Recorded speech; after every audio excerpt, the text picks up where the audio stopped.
Hey guys, it's Greg. Um, Today's discussion will be on how to properly hold a pistol. Majority issues I've been seeing in class is a lot of it comes down to students not being able to grip a pistol. And like we discussed before, this is going to start being a weekly episode, and I'm going to have guest speakers, instructors that will that's got the instructor experience plus has a real world experience to go along with it. The gentleman here today with me, I've known since 2005. We worked Baghdad together all the way up through northern Iraq. And I'll let him introduce himself. My name is Ryan. Did 6 years in the Marines and then 13 years contracting, kind of the same programs as Greg, mobile and whatnot. After that, I finally finished up, and for the last 5 years, I work with a stateside government agency that's very unique as far as our scope and also the way that we conduct business. And I think that's about as far as I can get into that. Once I talk to management, maybe I can clear it up later. It's actually pretty interesting, and we're definitely looking for people. But through that whole time, Recruiting now. yeah, you got to. Right?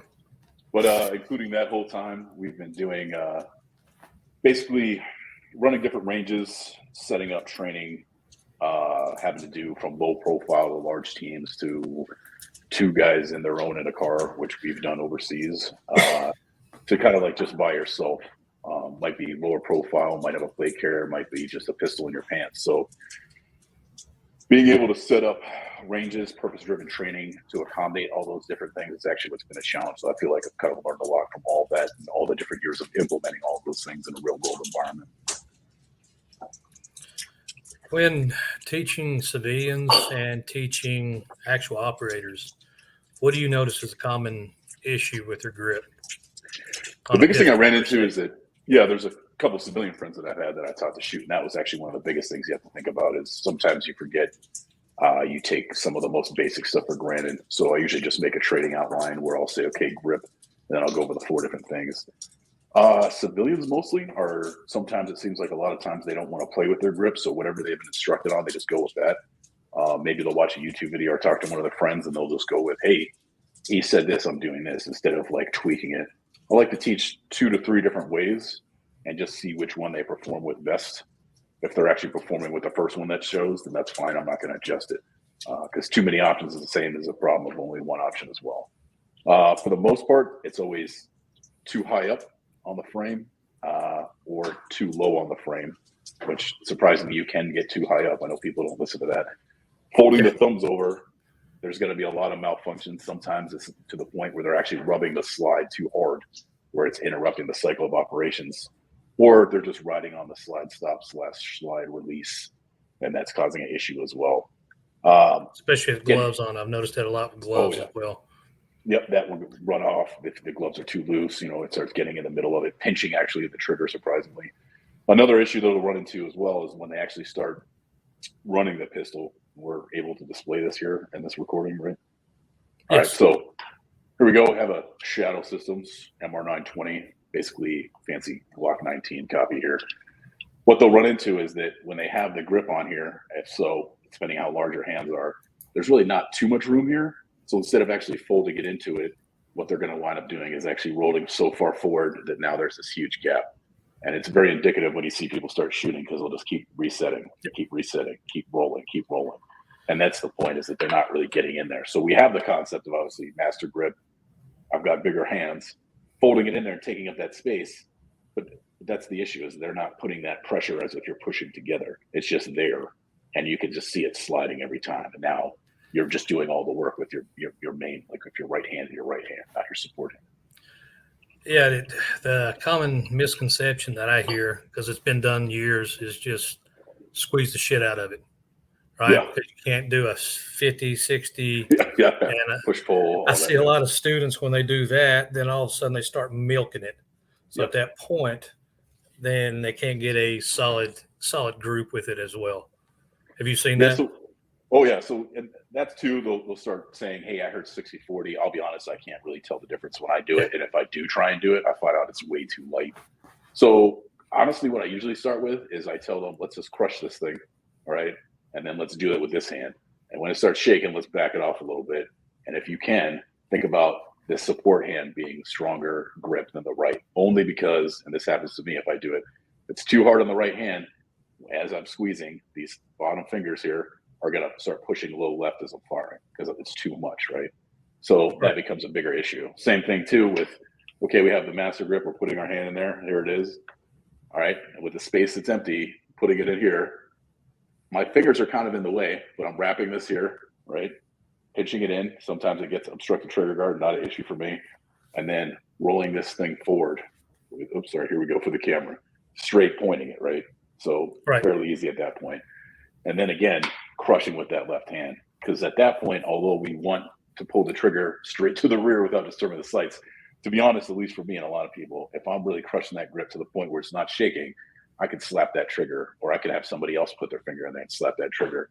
And not only is it going to go where I want, it's actually going to recover faster. So if we're doing doubles or triples, you know, that split time is going to be super fast.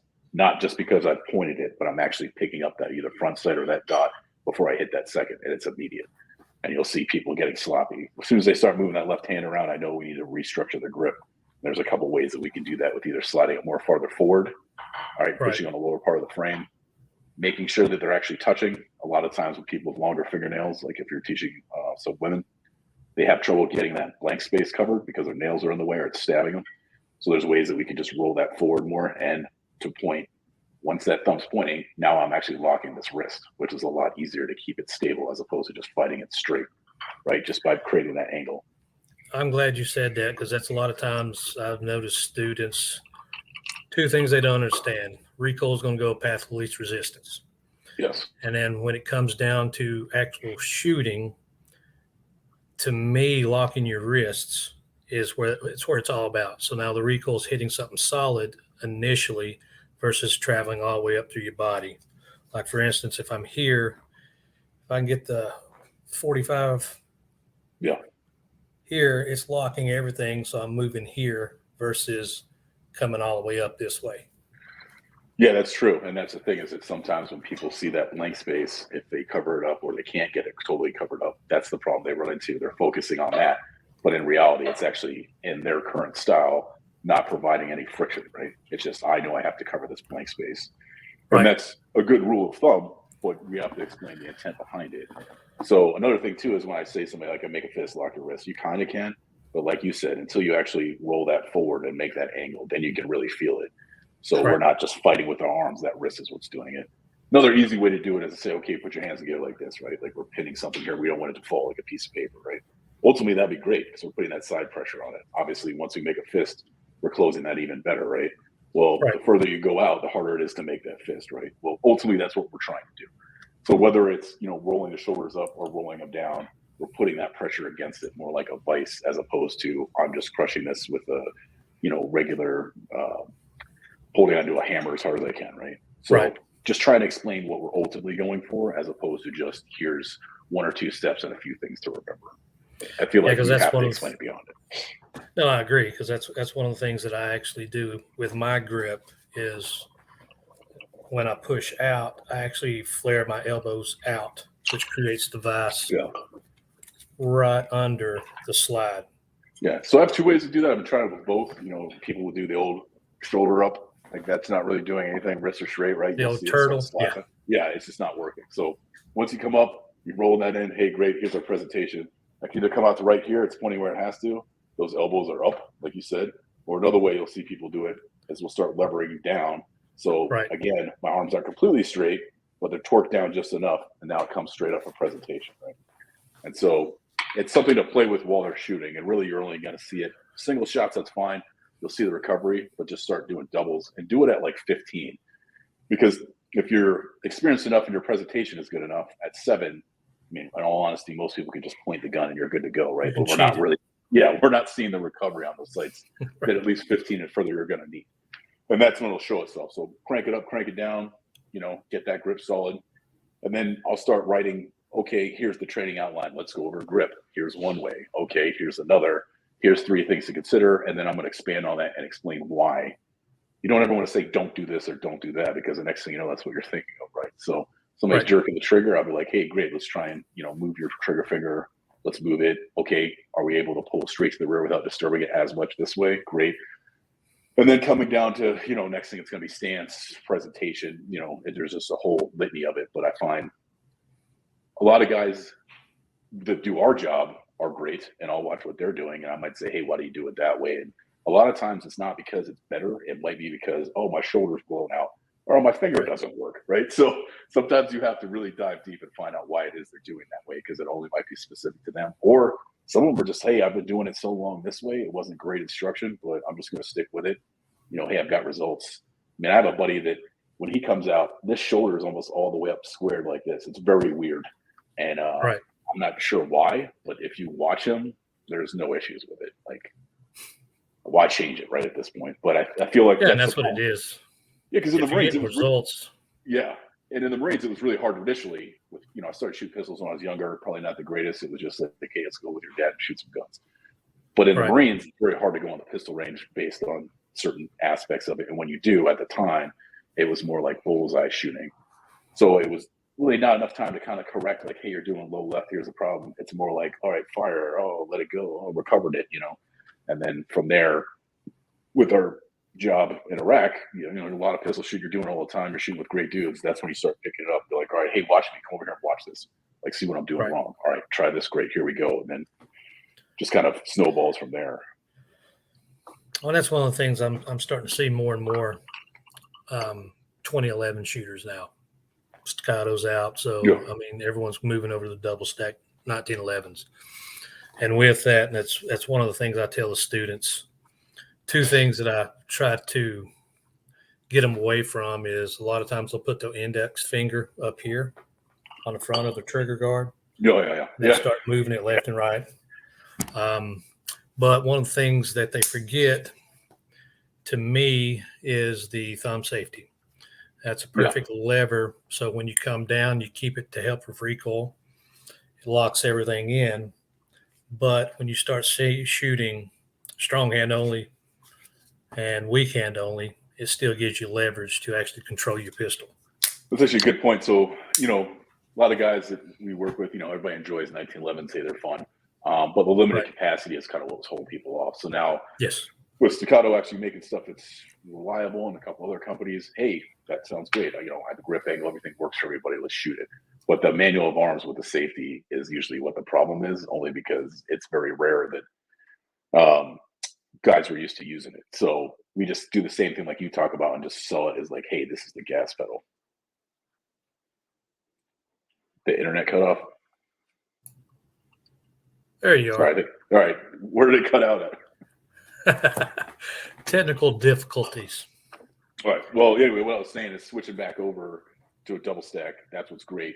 And I just sell it as like, hey, if you're having problems swiping that safety, think of it as it's a gas pedal. So every time it's going on, like you're ready to go. And that seems to solve a lot of the transition issues to weapons that don't have safeties, which most of us carry. I mean, other than like a trigger safety that's built in. Agreed. Somebody sneaking up on you over there? Yeah, I don't know. Technical difficulties yet again. Yeah. That's one of the things about I've noticed pistols. That's what I try to get across to my students.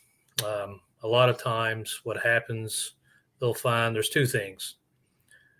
I have found out that solid pistol shooters translate to good rifle shots or rifle shooters, but the same is not reversed. Again, with a rifle, you got 3 points of contact, then you come back to a pistol and you've got 2 to 1. So it's never the same. And the other thing that I try to, a lot of people think pistols are harder to shoot besides the 2 to 3 points of contact. But the way I look at it is when you take a rifle, say a basic AR, you're looking at a 8-pound weapon system with a 4-pound, 4.5-pound trigger. Now you're turning around and going to a pistol with a 2-pound pistol with on the average 5 to 6-pound trigger. So of course the trigger is going to throw them off until they get used to it as well. Have you seen that? Yeah, what we'll try and do initially, again, if it's somebody that's not very experienced, is we'll say, okay, we'll just run some dry fire so you can feel that trigger of the reset. Not, you could do a slow fire where, people will fire, reset, fire. But ultimately, when you're shooting quickly, I know the stroke of the trigger, right? And so I'm catching that reset, but I'm not waiting for like an audible click. I mean, that would be too slow. Right. So that works great. With guys that are more advanced, we have a couple guys that actually compete USPSA on their free time, or state champions, and they'll show you, hey, like 20 and in, I'll throw that trigger right off, like my finger, boom, immediately off of it, and then snatch it again, which is kind of counterintuitive. But then as you sit there for an hour doing it, you're like, oh, okay. You might even get some double fires at first because you're going so quick, but once you get that level, it's great. But again, trying to show a student that's not super up to speed, that's the problem. So everything's going great. You're getting to go slow to, get what right feels like, and they're just ganking it, and their grip isn't good enough, or they're having a problem where you're starting to see a flinch come in. They don't anticipate the length of the pull. So even with a heavier trigger, as long as you actually like kind of memorize what the feel is like, and really that shouldn't take more than 10 minutes a day dry firing. I mean, you can just sit there and play with it for 20 minutes. You're like, yeah, I got it. And again, I'm glad you said that. Yeah.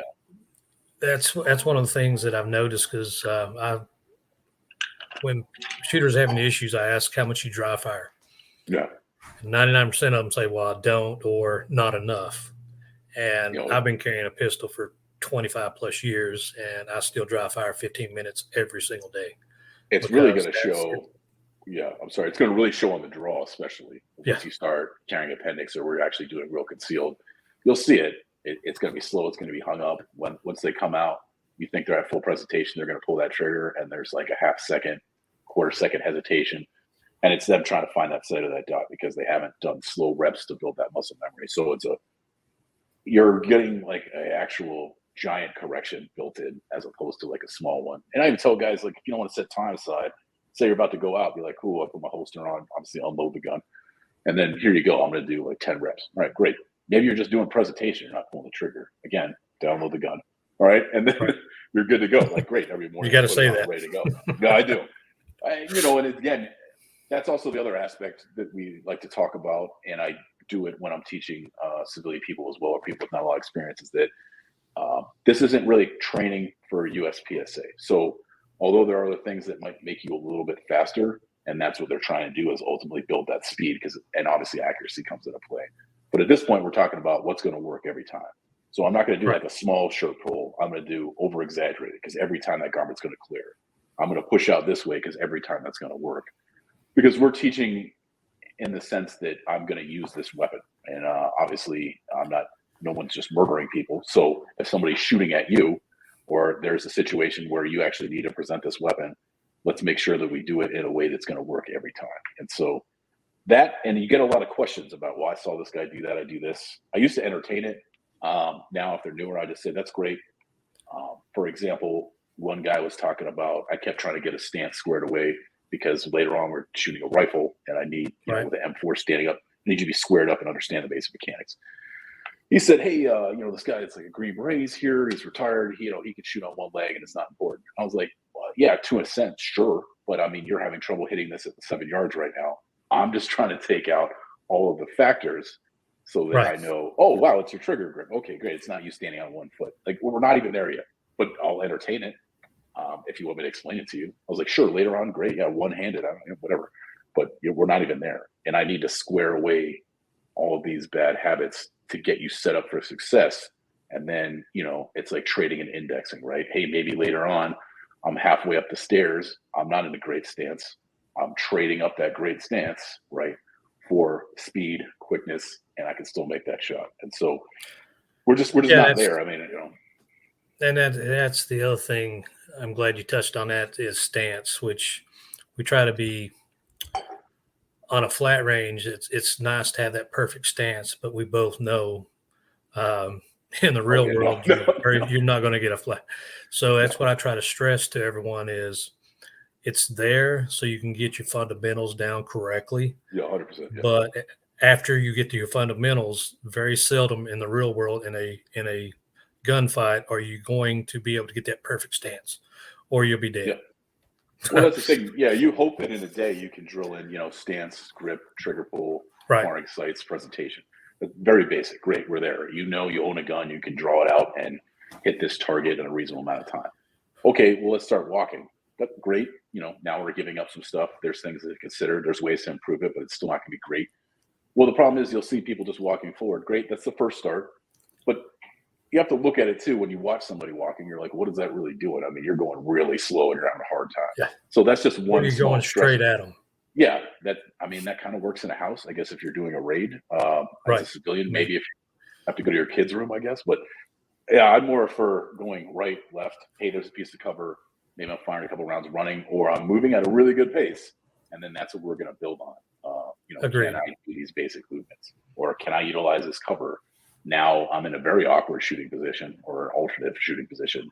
What can I do to increase my grip and my presentation? Because I'm giving up stability. I'm giving up stance. I might be at a super weird angle for drawing my weapon. And then, that's like the second part of what the class should be. So it's great to get, the basic information. With guys at work, it's awesome. You can be like, all right, man, maybe we're in full gear. Hey, we're going to start running to these different obstacles using super strange shooting positions. People might have experience from somewhere else and say, hey, I tried this. They're like, oh, great, let me get behind it. Wow, it's way more stable. But it's more faster paced. And so that is really where the benefit is, that you can learn from so many different people's experiences. And then also ask somebody too, like, hey, just so you know, one time this happened to me when we were shooting like in a gunfight with 10 people spread out, and this was an issue I had with it. And somebody might say, oh, great, that my experience was different. Here's what we can do to build on it. But, wait a minute. You're saying experience matters? Well, yeah. I mean, I guess I feel like I survived all this as like a Mr. Magoo type scenario where like I just ducked and like a missile went over my head. Because honestly, that's what happened several times, blowing up the back of a car that I magically wasn't sitting in because I moved 10 seconds earlier for whatever reason. So I guess in that aspect, I have some experience, but I also know a good amount of what works in various situations. But I'm also smart enough to realize if I'm trying to teach somebody that doesn't have a job that needs that, I'm not going to tell them about how me and 4 people fought off. Like, that's not a thing they're going to run into, right? So what more likely are they going to do? Well, great. There was this one time this guy was shooting me and had to drop. Oh, I did this. So, and I think that's the biggest problem. And that's sometimes a lot of complaints that people have is that, hey, I'm not a cop, or I'm not going to be doing this, or why am I pulling this guy over? Or, hey, I'm not in a squad of 10 dudes. I don't care what you did, in the Battle of Fallujah or something, which I was not in. But that's the major point. And sometimes you'll even get it too, where a military guy will, tell cops, hey, you should try this. This will work. And they're like, I'm by myself out here in this car. I can't hide. And so you kind of have to structure it and then kind of look at your own ego and realize, oh, yeah, that doesn't apply to this guy at all. Or find out, well, hey, what it is it exactly that you're doing here? Because my experience won't translate, but I do have other experiences that will. So you got to be a little flexible in it.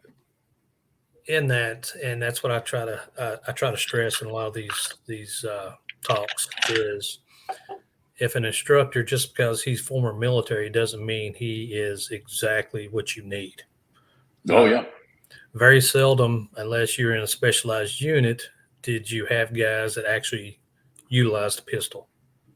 That's true. And their primary weapon system was their long gun, and then their secondary was the pistol if they were issued one.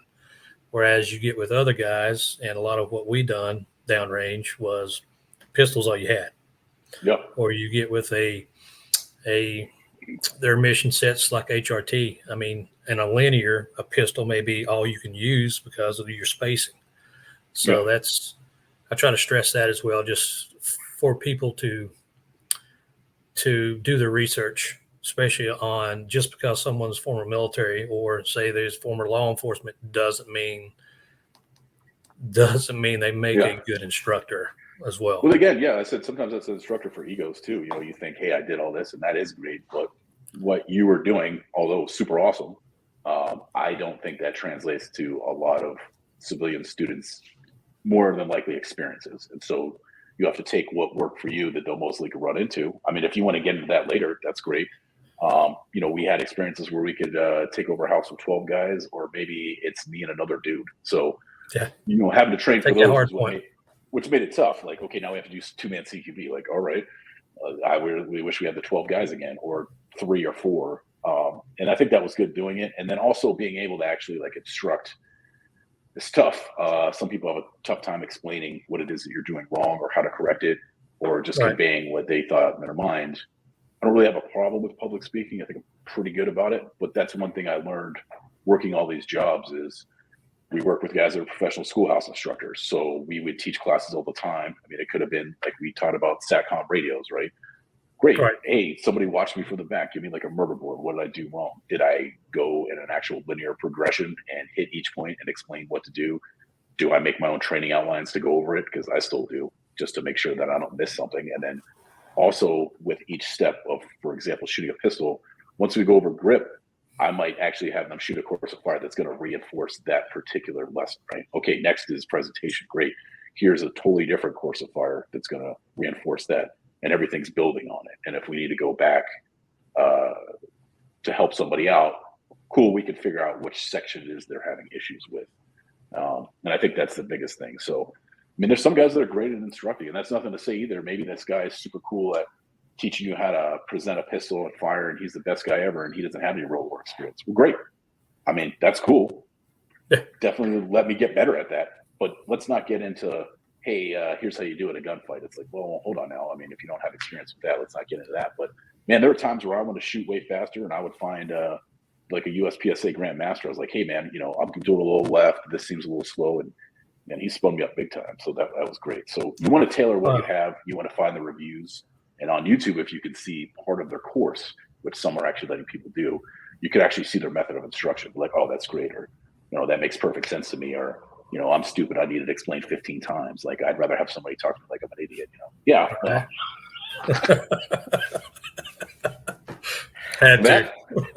That in the cars, man. That'll be another discussion. Yeah, I got a lot on that.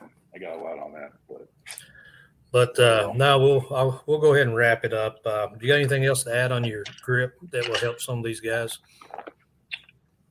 Like I said, we all know the basics. Like, okay, here. Like I said, you know, we're getting as high up as we can, not too high that I'm ripping my hands in half. Good grip on it. Again, it's different people with different hands here. All right. The exposed part here, we want to ultimately cover that. Great, if I can. And then I'm rotating this forward. This is still under the trigger guard. I'm not pinning the guard. Obviously, I have a light, but I wouldn't recommend it. This is rolled forward. Sorry, it's a reverse here. So this arm is rolled forward here. And then, like you said, it's not all the way out. We're not turtling. Hey, it's either arms down, we're putting leverage on it, or we're rotating up and doing it. And then just get that clear presentation. And I would just tell guys, hey, set that grip up while you're standing there. Just push straight out. Think about where you are. You have a phone. You probably can videotape yourself, because sometimes it's hard to critique yourself. And then just, oh, is that dot on? Great. Am I doing any magic movements afterwards? No. Okay. I'm picking it up halfway through. Let me fire and see if it's barely moving. Like, especially with the dot. I think you had mentioned this before.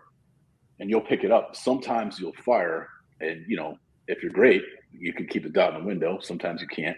You'll see it. You know, why did that jump left? Oh man, my rounds are going a little left. So at the last minute, I'm doing something. So it's almost like a pointer telling you, and just play with it. Elbows downwards, up, further in, further back, lock wrist, and then just start doing it as you're sitting in there, and you'll be able to see with doubles. Like, oh, okay, this is how I do it. I'm guilty of that. I was having issues, and I noticed I was doing it. Didn't notice up close, like say 15, 20 yards. But when I started moving back, my support thumb was actually putting pressure and pushing over, and I didn't even notice it. And then I started to remove my thumb from it, and I was good to go. Yeah, I actually ran into the same thing a long time ago with one of the pistols we had. I was kind of cheating it. I was like, oh, I'll just push left, you know, to compensate it. Well, I mean, come on, I can't figure out the exact pressure for that. And again, up close, it's fine. But like you said, I noticed it. I was like, oh, I pushed that way off. I never shoot far right, so it's obviously me again. But yeah, I would just say, you know, focus on fundamentals, right? Well, even on grip, you got to remember, shooting 1 or 2 rounds is not going to tell you much on your grip. No. So you need to shoot 3 to 5 rounds to see if you start having to milk it or adjust it. Then you need to look at your grip as well. Yeah, and if you want, like, burn 3 as fast as you can and see if you can recover it in time. If you can't, like you said, is your grip slipping? Is it you're fighting massive recoil, or are you just making that real smooth? That'll tell you. And again, just play with that. You know? I'll see students, they'll shoot, then all of a sudden they're doing this every single round. hand slips up.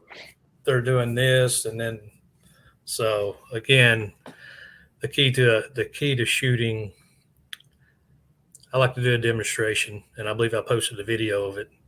I'll ask students what's the key to shooting one round. A lot of times they're like, well, maybe a grip.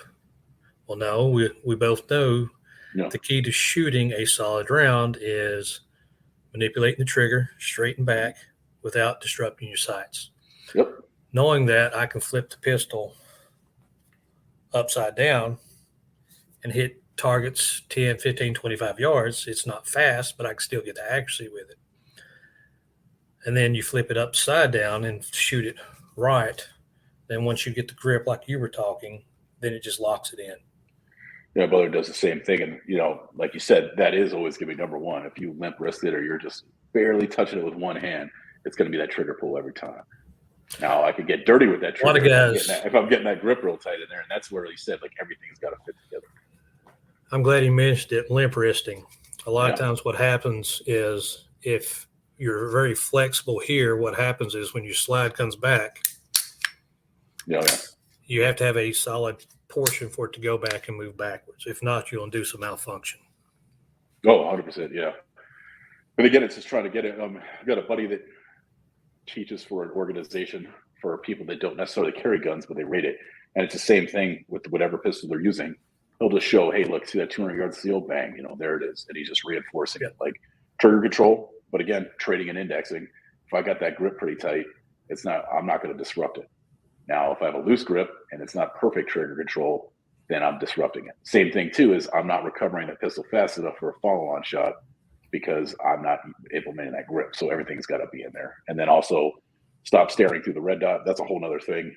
That's a whole nother discussion, but there's a lot of that. Yeah. And I think, and it's weird because it doesn't happen on rifles, but people, once you show them and get the practice in there and then, train your eye to do it, it's so much faster. And I think that's another issue, but that's a whole other. Yeah, I'm glad you brought that up, but that's like you and I was discussing earlier before we started recording. I mean, this is the platform I'm trying with a lot of millions of new gun shooters, or pistol shooters, or just shooters in general, to actually put solid information out there to where they can go somewhere and see. It's not theory. It's what works. It's what just like a lot of times I'd ask when you go to the range, where do you start shooting at? 25 yards. Yeah. And I'm like, well, when you go to a tier 1 unit or you're doing something, everyone starts up 3 yards to get warmed up, then we start moving back. Yeah. So it's the little things like that again, we take it for granted. And I noticed that when I started teaching civilians, taking a lot of things for granted, it's second nature to us because we've done it our entire career. So we get lucky that our pistol ball starts at 50. So there's like, oh man, there's no warm up. It's 50 and so. But yeah, I think it's a good concept. I mean, there's a weak hand only. Yeah. Well, there are trade-off single hands, and you're trying the thumb flag, everything you can to get it in there. But having a bunch of guys, like if you have Bob on here, I mean, you're talking about a guy that went through everything and all the training, so he can speak to what they taught before and what works now. And then having a series of we've talked about just very basic stuff here. I mean, maybe just sort of grip, but even after the fact of okay, now in reality, here's what I'm probably going to do, how I'm going to carry it, and why I'm going to carry it this way for what I feel like I'm going to run into versus here's what I would carry at my off time, blah, blah, blah, without getting into tactics or anything. But yeah, I mean, it's super valuable. It's a good way to break it down. That's another great episode that we could, once you have time, that we can sit down and just EDC, you carry it for work, how I carry it every day, how I carried it downrange, just give them different examples of it, what actually works versus for sure. What's comfortable and what's been taught by because I do see a lot of posted pictures. I know it's more along the lines of I don't really carry this, but doesn't this look cool? But I'll see some of it, and I was like, man, that's got to be really uncomfortable. And unfortunately, if it's uncomfortable, you're probably not going to carry it very often. But, just the bottom line is, here's what we start with. Here's something you should have. Here's some nice to haves. Now you pick what you're going to do and where you're going and what you think you're going to run into, and then do you have the capability to do it? So a lot of different thoughts on that. But yeah, that's great for discussion. People always bring up things you never heard about, or especially with guys at work, they might, hey, I found this holster company. I'm like, oh, great. Or this specific knife fits this specific way. I was like, oh, that's great for moving around. And, just that's the best thing about it, is always asking questions so you can learn as much as you can. That's for sure. That's the amazing thing. Yeah. Yeah. Even instructors, you're always a teacher. As teachers, you're always a student. Oh, yeah. No, for sure. You always got to learn. Especially if you teach people how to shoot, they might show up some cool guns, man. That's for sure. I was like, oh, I might get one of those, man. That's for sure. Yeah. Well, brother, again, as always, I appreciate your input, appreciate your knowledge, and sharing it with us. Yeah, for sure, man. All right, guys. I want to thank Ryan for coming on. What we'll do is, again, we couldn't do this live because we're handling weapons, but by the time you see this, probably it'll be 1700 on Friday. We're going to have a Q&A. So put your questions up, and I'll lock on something. What's a good time for Ryan? And we'll jump back on to a Q&A, and all we'll do is discuss. If you guys got questions on anything, we'll get those knocked out for you. Yeah, that'd be cool. Definitely look forward to that. So that'll be fun. Right, so man. Again, guys, stay safe.